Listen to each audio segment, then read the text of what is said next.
Twitters from the Atlantic by Barrie Mahoney. The Euro Game. It was a hot, sunny day, and the boys and girls in the village school were enjoying their lunchtime games as usual in the schoolyard. However, today, tempers seemed a little more frayed than usual during this particular ball game.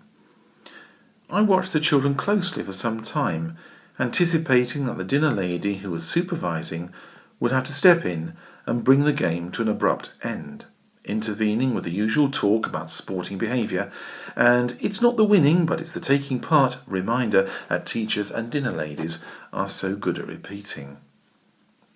I then noticed one girl from my class, Sally. She was frowning and concentrating hard. Sally was a born leader. She had presence, and although not always liked by her classmates, she would be the one to lead and organise whenever anything needed doing.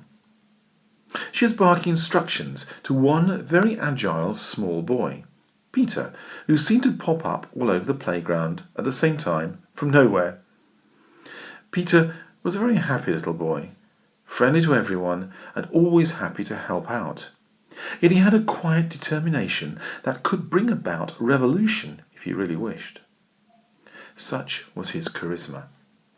Sally and Peter, working together, brought about a special kind of teamwork that initially seemed highly unlikely, but now appeared to be working. Although the shouting and arguments continued, there now seemed to be order and a plan in their game. Suddenly there was a cry from Charles. Charles looked angry as the ball bounced off his back. His face was red, and he angrily dived towards the ball, which he grabbed, and then stood glaring at the others. His teammates shouted for him to pass the ball. He looked defiant, and his face was now filling with tears. Charles placed the ball under his arm, marched off the playground with the ball, and back into the school building. He bit his bottom lip angrily and slammed the door behind him. For a few seconds, the rest of the children stood and watched with their mouths open, wondering what all the fuss was about. Sally looked angry as she strode off the playground and found another ball in the sports shed. She returned to the playground and threw the ball to Peter, who deftly caught it and threw it back into the game.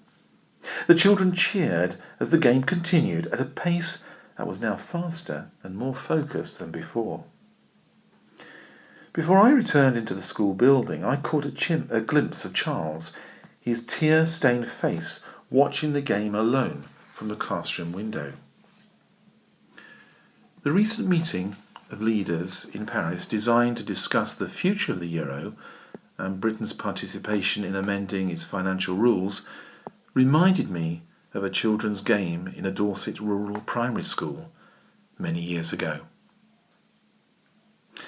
If you enjoyed this Twitter, have a look at my website www.barriemahoney.com, and thank you for listening.